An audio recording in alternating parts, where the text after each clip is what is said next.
BLP model, you know that this is a model for hello. This is a model for ensure the confidentiality. Can you hear me properly?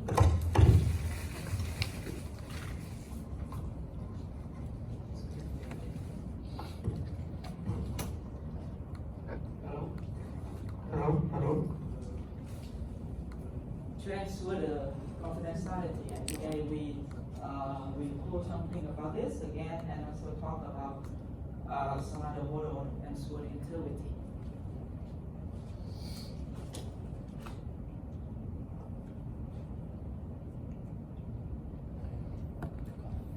So we already mentioned about BLP last lectures.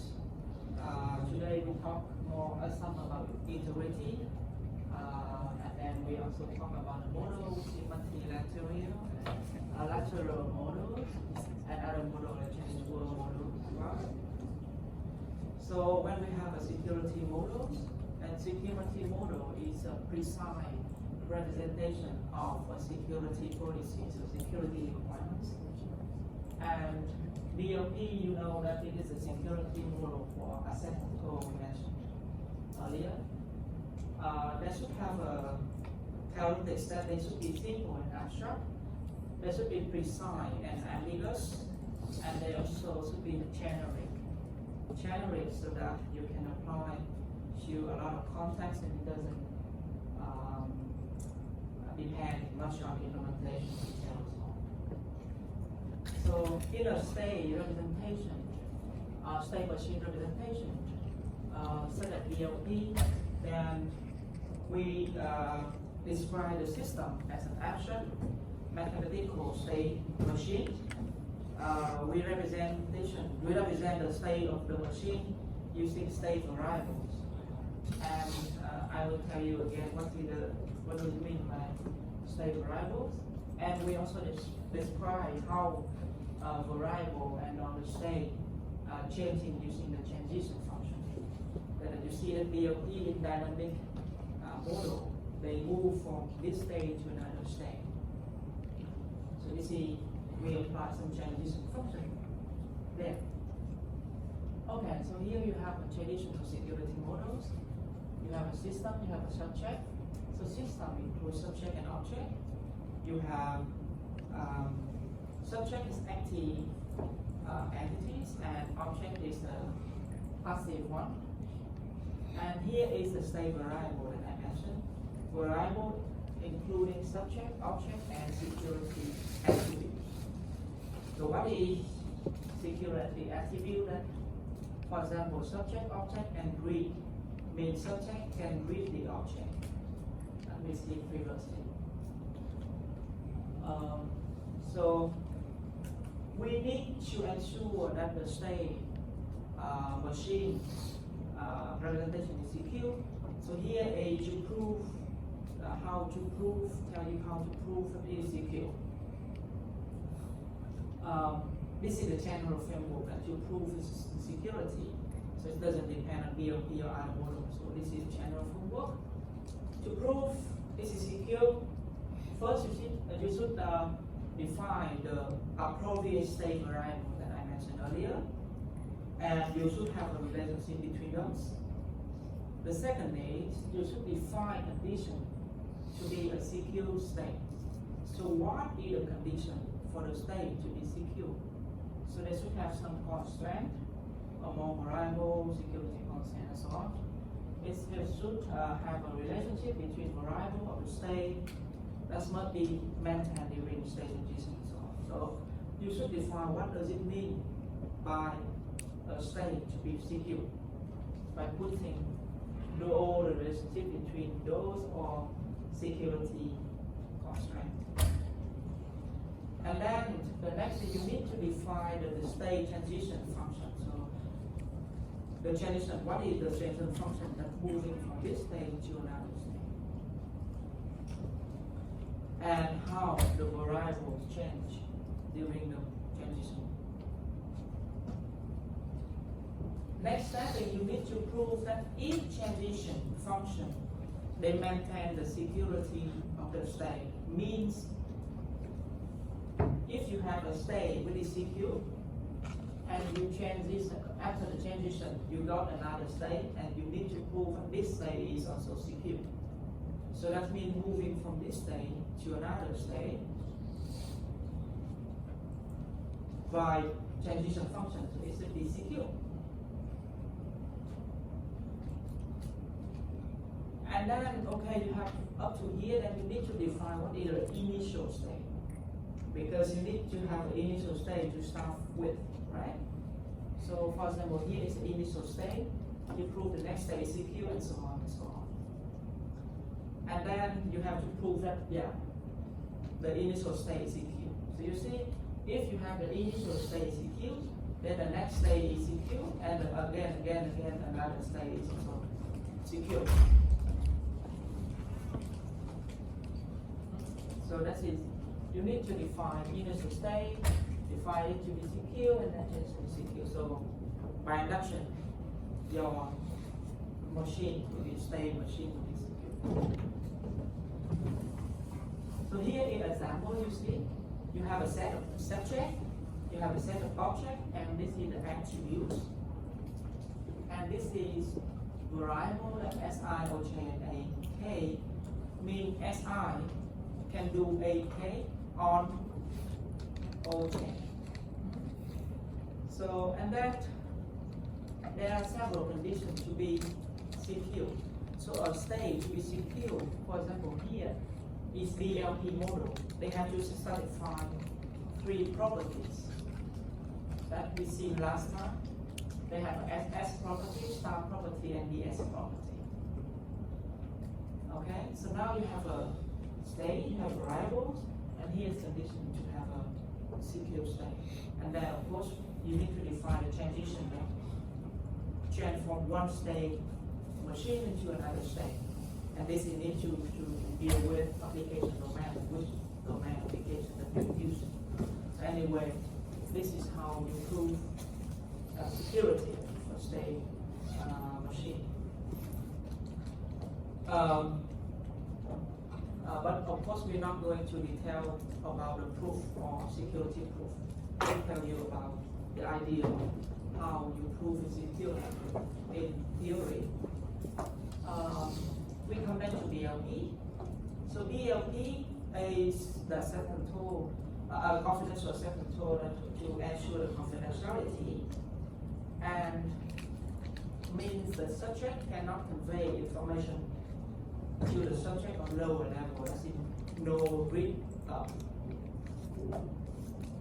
Okay? So, in other words, confidentiality-based model protect against unauthorized disclosure of information.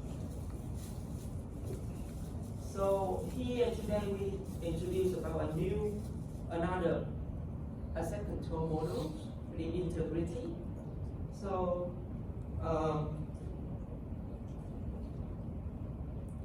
the idea is we protect against unauthorized modification of information. So if you are not authorized, you cannot modify the information. Okay? In previous, if you are not authorized, you cannot read the information. Now, if you are not authorized, you cannot modify the information. And for both, we prevent the access of unauthorized person. And DBAR is one of the models that we are investigating now. And it's introduced in 77. And you may read it in the extra reading in the model side that I already put there. The basics is really the same, nearly, but the rule is dual to BLP. So now we have the invoke instructions. We include more. So here the terminology is a little bit different. Right, we will change to modify. Read, we mean observe, and execute or invoke means subject to subject communication and so on. the rule is somehow dual to the rule of BLP. You remember the rule of BLP? No read up, no write down. But here, no write up, no read down. So that means, what does it mean? That means no write up. Means if you are at lower level, you cannot modify the document of a security level that is higher than you. That means you cannot, like you are like normal employee, you cannot modify, or you are the normal person and you are going to the court, then you cannot modify the statement of the jury for you. So you are at lower level, you cannot modify what is higher than you. That's the basic idea. We use the for static version. We're not mentioning anything about dynamic here. Okay, we're not investigating it here. It's important because it's used previously in Vista and Windows. Here, if you remember about BLP, we have a level of confidentiality: top secret, secret, confidential, and unclassified. Here we have 6 labels. We have 6 labels: untrusted, low, medium, high, system, and installer. So if you see something that they don't have specific label, then we assume this is a medium label. Okay? If you see something that is not labeled, then we assume this is medium. Okay? So now, similar to BLP, you see we have SS property, star property, and DS property. Here, we have simple integrity, we have integrity confinement, and we have invocation properties. So, consider again about the rule, no write up.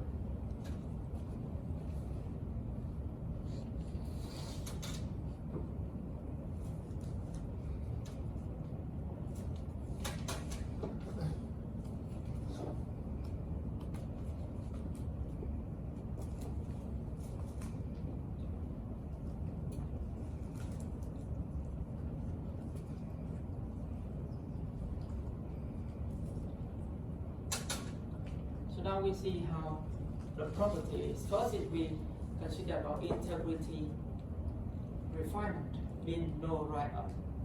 So similar, huh? So the thing is, a subject can modify the object. Modify here means write. If the integrity level of the subject dominates the integrity level of the object. So means if the subject have the integrity level higher than the object, higher level, so the subject can modify the object here. Okay? So,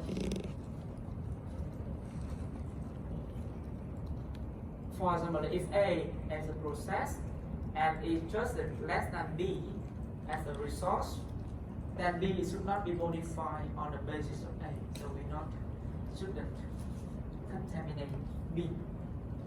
So X in a higher level can modify the object of a lower level. So this must mean by integrity confinement. Simple integrity. So this is no write up. Now we talk no read down. Subject can read an object if and only if the integrity level of the subject is dominated by the integrity level of the object. Okay? That means, so this is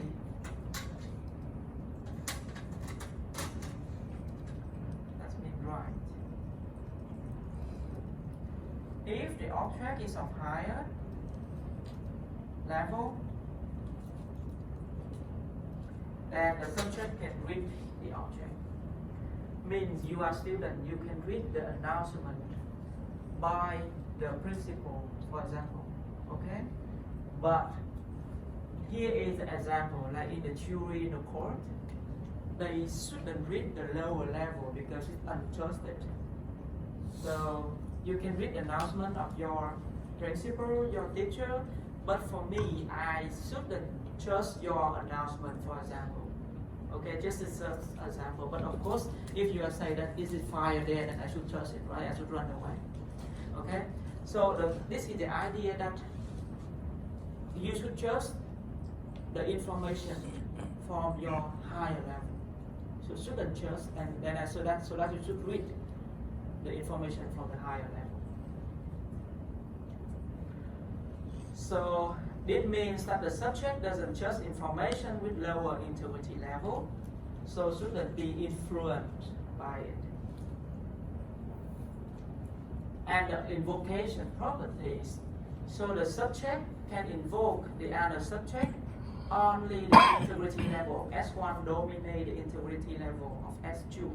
Dominate mean higher, okay? Dominated mean in low. So the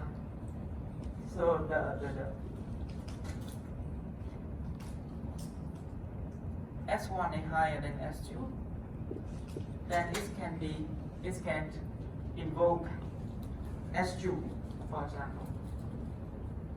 So in other words, a process cannot use a process entity that's a higher level. Okay?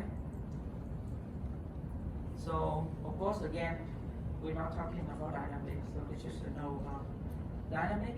They will be modified in dynamic models when they come to contact with other entities. But anyway, we're not talking about dynamic models in our lectures. Clark-Wilson is also one of the models, integrity models, and it is also an accountability model. It provides a framework for addressing security requirements in primary commercial applications. And you see that there are three properties of security that normally we should be ensure for our system. The first is confidentiality, the second is integrity, and the next is availability. Availability we're talking mostly in our lectures, and those are two models about integrity and confidentiality. And here is another model instead. So they have more about accountability as well. There are a lot of properties in security, information security, that you should ensure to make it secure, and it depends on the context as well. So in the context of commercial, they also care about accountability. Yes. Just a question for the invocation property. Can you further elaborate on that part about what does it mean by subject S1 can invoke subject S2? So for example, here in the process,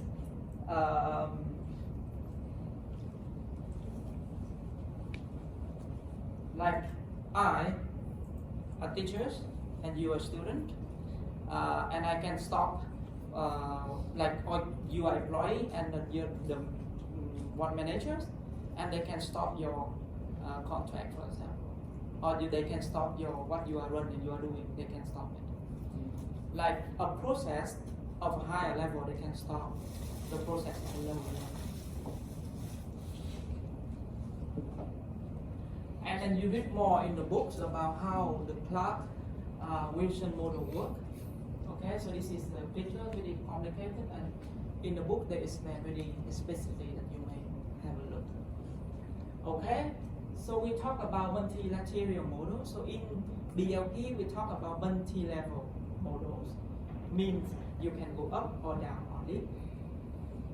But of course in a lot of applications we need to go by the side as well. So in the same level, sideways. So this is how we need another model we call multi-material models. And the solution for it is somehow we introduce now is the lattice model. Okay? And lattice model is similar to BRP model. This is the confidentiality models. And in BLP, it's similar to lattice, but it's a very simple version. It's not lattice, but it's in a very similar way. And it was introduced by Danny. You may try to see more in a further reading. Yeah, it's a confidentiality models. And you see that here, multi-level is fine when we have a clear and complete ordering, but we don't have it complete ordering. You mean complete ordering? Last time I talked about partial ordering, right? And complete ordering means any two elements you can always compare them. So always every two elements can always be comparable. Mean integer, you see integer -1 or 5 can be compared to each other. -1 is smaller than 5, okay? But like in our class, for example, two of you cannot compare between them, for example. Or in the set theory, if you have two sets, so now maybe I tell you this is, okay, maybe this is one example of partial ordering. I take S to be a set, any, and then sigma, or maybe here M or sigma S to be the set of all subset of S. That means that every A is S. Okay? So every set A, so that A is S. And then here I have this is the ordering. And I say that this is a partial ordering. This is partial ordering. So this is contained.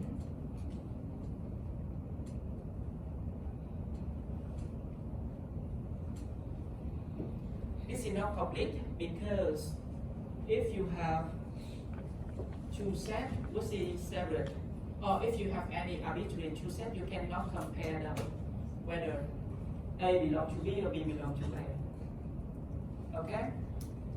And in the lattice, you use this partial ordering. I will come back to this example soon. So in lattice, you have a structure, you have a set, and you have a ordering. Okay? So here we will see later, but before then I will have a question.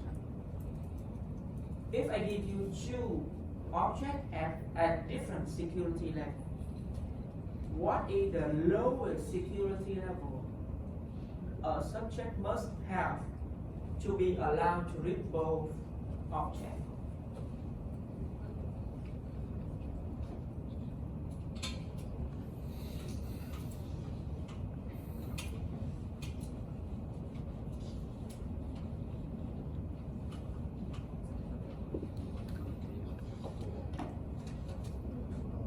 So now I have two objects, O1, O2.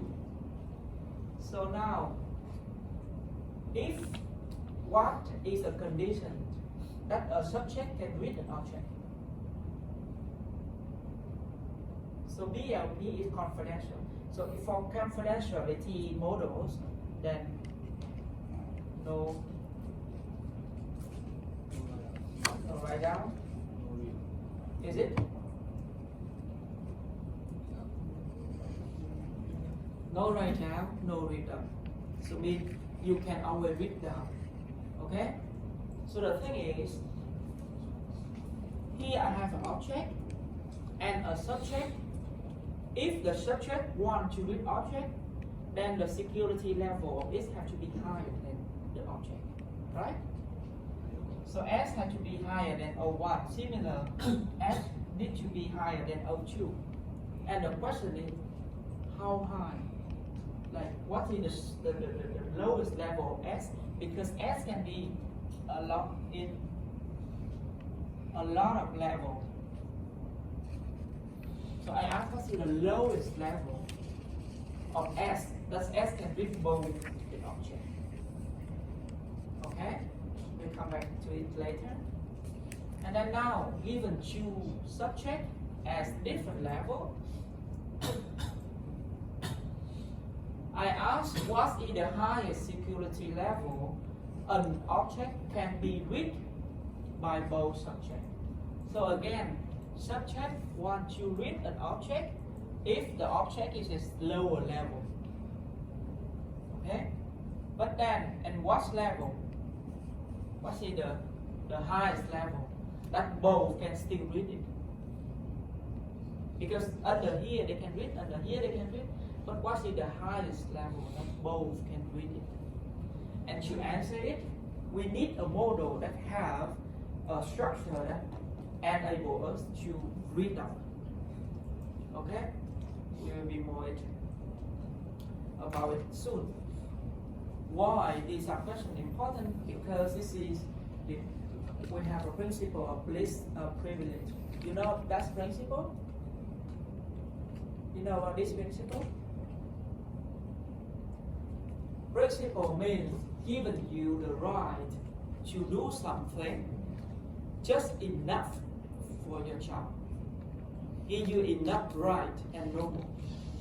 So for example, you are student, you can access only to the Moodle of the course you are attending, you are enrolling, and no more. I mean you cannot access to other courses. So just give you the permission of to do something that's just enough for your work. No, nothing more. No more. So this is the least privilege, and this should be applied, and we should use it in our company because our system to prevent the leak of information. Because if you give the person more right than what they need, then they will use the right to do something else. We don't know.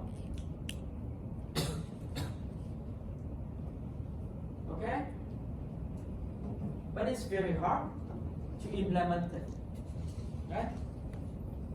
It's not that easy to implement it, maybe not. Okay, so we come back to it. Before then, come back to the question, we need to define what does it mean by a lattice. A lattice, I need a set L and a partial order ring. Okay? We need a set and an order ring of it, and here is partial order ring. But this is not the end. So the lattice should have these properties. They should have an upper bound, they should have a lower bound.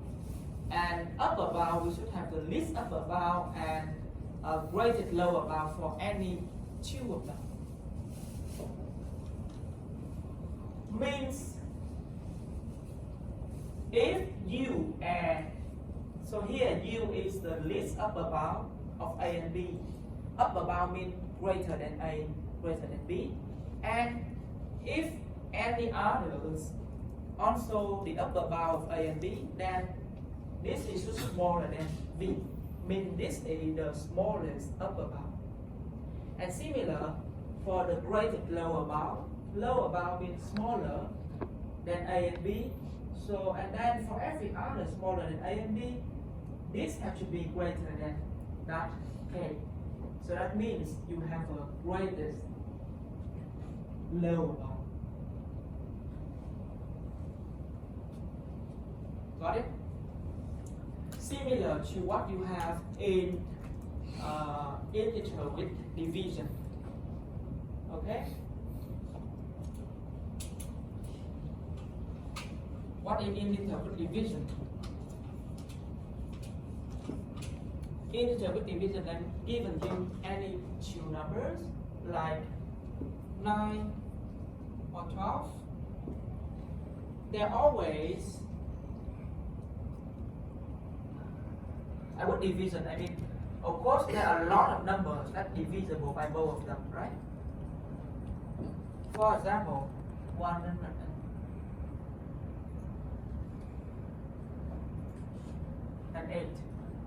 Is it divisible by 9 and 12?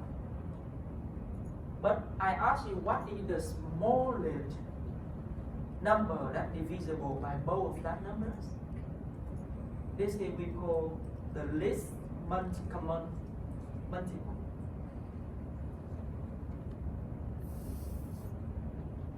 Remember?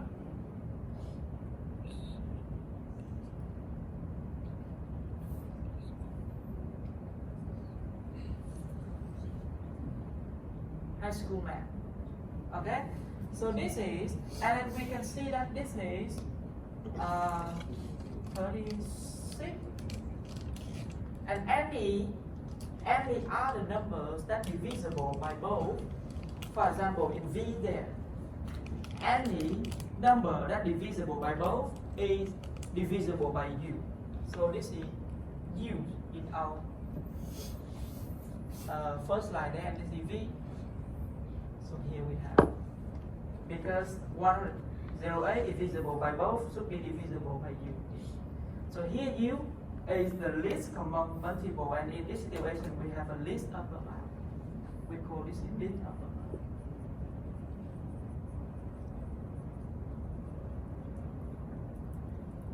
Okay, and similar, the lower bound means what is the common factors of it?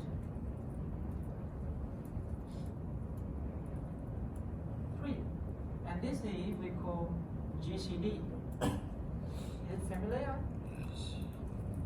GCD stands for greatest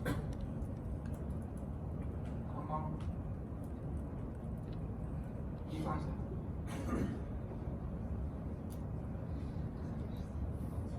This is the largest integers that both 9 and 12 divisible, divide 9 and 12. Okay? Largest integers that divides both numbers. Okay?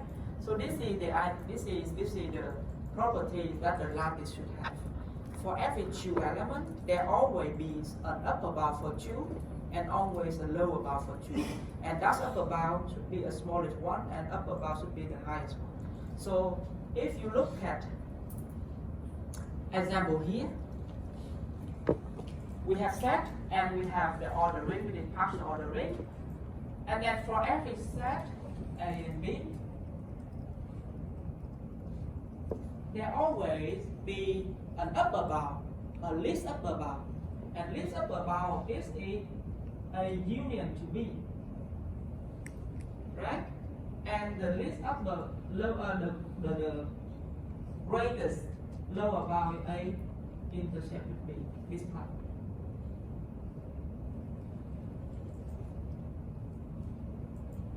Confusing. Questions? Should add questions. This is assignment in assignment, right? You're in assignment unit. Have you looked at assignment 1? You should look at it because you have 10 days left for submission. And after today, you know everything that you can do for the assignment 1. I think at the moment you can do most of the assignment 1, but after today, you know a lot is that you can do all of the assignment 1.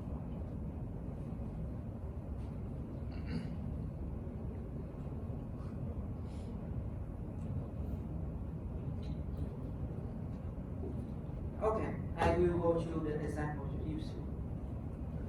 Again, the partial ordering that I recall, there's a property that reflexive, antisymmetric, and transitive. A is smaller than A. If A is smaller than B and B is smaller than A, then A equal to B. A is smaller than B, B is smaller than C, then A is smaller than C. So this is the properties of a partial ordering.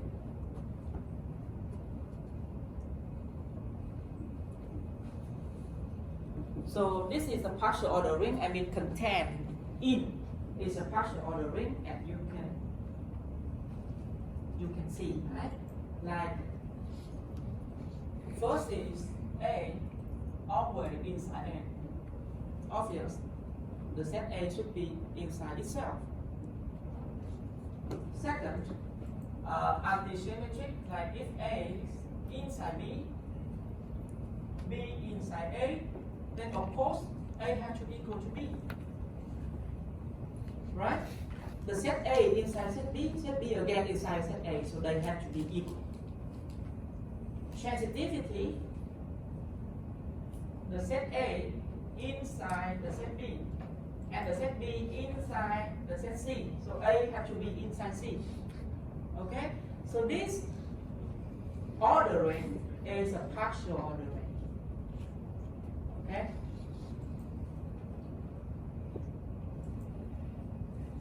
Again, smaller mean A smaller than B means A is dominated by B or B dominates A. So domination meaning that B is on higher level, a higher security level than A.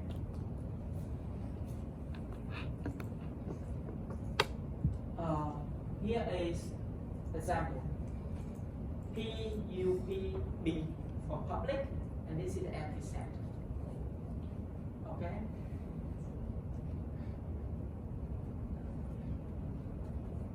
This is in higher level than this one. Why is that? Why is that?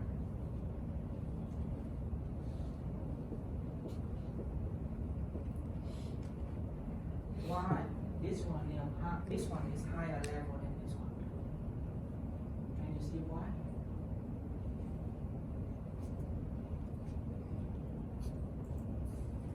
So you see there are two parts, right? The first part is pub means public. The second part means the set. So first is the set, isn't it? So it's fine. The second is the empty set. The second is E. So the empty set belongs to empty set. So that means empty set is smaller than E. So here is the example of containment, right? The empty set inside empty set belongs to empty set. So that means this empty set, this set E greater than E, and similar for P. Okay? Okay. Pub is the same, isn't it? The set PE contains both B, P, and E. So both P and E greater than E only, because E belongs to this set, so this is smaller. Okay, similar, P belongs to this set, so this is smaller. So you have a bigger one. You see, two elements here, they have an upper bound, they have a lower bound.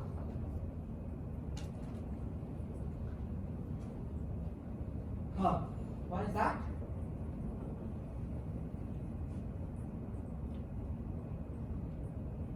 Can you guess what does it mean? PRE? PRI? PUP, PUB for public, PRI for private. So you see that those higher than this one because private is higher security level than the public one, right? And the empty set is the same, so it's fine. Similar to those. Private is higher than pub. Those sets are the same, so this is higher. Private is higher than pub. This is the same, so this is higher. Okay, and we have this, and at the end we have this one. Similar to what we just explained. Okay, and this is the pictures of the lattice that you will see. Okay, and remember about this because you may need it in the assignment one. Lattice. Okay. This is the lattice, and we call it Hess diagram. So we come back for two questions. Now you can answer the question. If I have a two object, and what is the lowest security level of subject must have to be allowed to read both? Of course, it's a list up above, right? If you have two objects and this is a list up above, so this is the lowest level that the subject can read both. And similar, we have two objects, and then what is the object? Two subjects, and what is the object? It's the highest level of the subject. The object that both subjects can read the object. This is of course the greatest lower one. So in lattice you can find everything. In assignment 1, I asked you to draw a lattice, and if not, then try to complete to be a lattice. Complete it to become a lattice. So remember, for a lattice, every two elements always have upper bound and lower bound. If in the lattice you don't see the upper bound or lower bound for any two elements, you need to complete it. You put one so that you complete the pictures. So the complete picture should look like this. Every two elements have upper bound and lower bound. Okay? Every two elements here, they have upper bound. Here and here they have upper bound, and they have a lower bound. You go down here, you go down here until they meet. Here lower bound. So see, if you look at the lattice here, every two have an upper bound and they have a lower bound.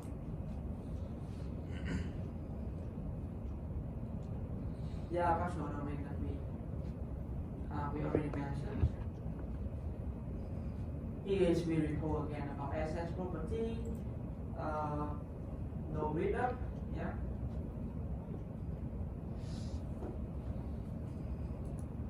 So I just recall about that star properties that we already mentioned a lot. As you know right now, there's a problem with star properties. How can a high-ranking subject pass any information to low or level subject?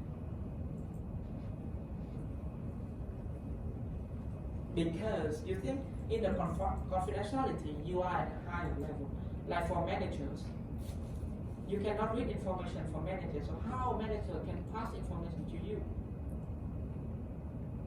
If they want to announce something to you, then how? What's the rule allow them to pass the information to you?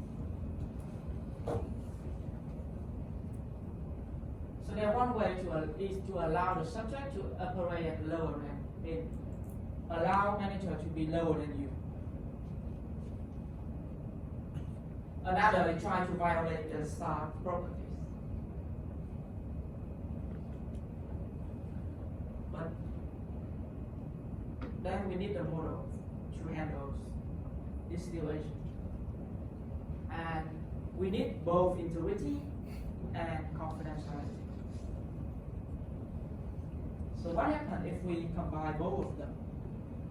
Combine means just nearly combine. So it will be very confusing because one is no read up, no write down, one is no write up, no read down. So what will you do? First you no read up and then no read down. So you cannot read up or down. First and then you no write down, you no write up. What should you write? So you really need a combined version of models that can handle both integrity and confidentiality. And this is the Lifter model, that's what is handled. Because the thing is, in confidentiality and integrity models, they have a different in clearance and classification. You need a different in clearance and classification of objects, clearance of subjects. We also have a lattice rather than a simple level that you see in each models. We have a lattice associated with integrity and lattice associated with confidentiality. And the language used should be different between confidentiality and integrity. And you see that normally in confidentiality you have level of secret, and in integrity that you have a level like label for integrity, that security level, like reliable, very reliable, unreliable, so on. Okay? And then what you need is you need a classification for both of them, for confidentiality and for integrity. And you also need a category for it. So I just briefly introduce. For classification of confidentiality, then you have audit managers. You have a system low, the lowest one. Category you have three: production, develop, and system development. Similar for integrity, you have more in classification: system program, production program, and development software. System low, the lowest one. and there are two categories for integrity, development, and production. And here, if you in terms of subject, you have a first a classification of the users, and here is the confidentiality, clearance of confidentiality, and clearance of integrity. So this is the classification that they classify based on users. And the next is for the object. Classify for the object, and you have a clearance for each of the confidentiality and integrity. And for example, if you have looked at here, then you have seen that the lowest level, they can alter the product data, but they're not here, so they cannot do anything with product code. So if you look at it, then you can make more information anyway. So this is the model that can combine both confidentiality and integrity. Okay.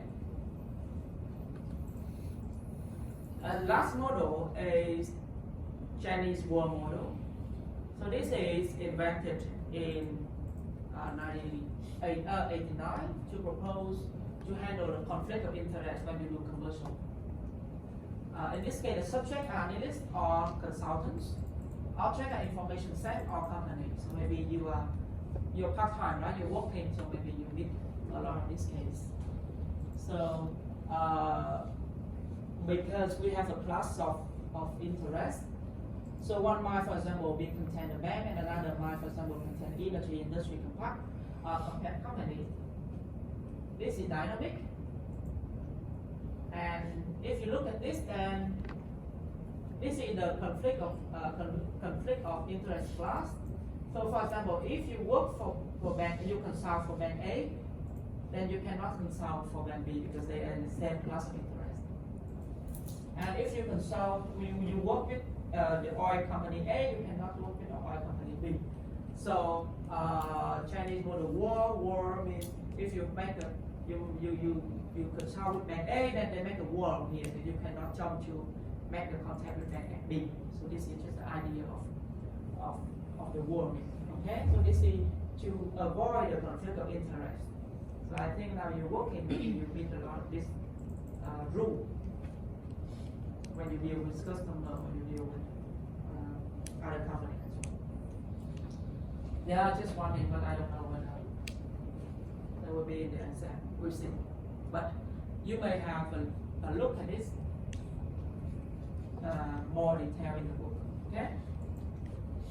Any questions?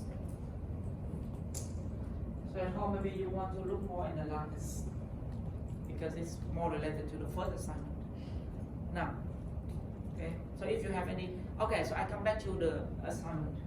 Assignment 1, you have any question? Assignment 1, or you haven't looked at it yet?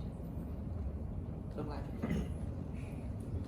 Okay. If you so maybe in the break you may have a look at assignment 1 if you want. Then I may have a brief describe about each problems, and then you may have an idea of it.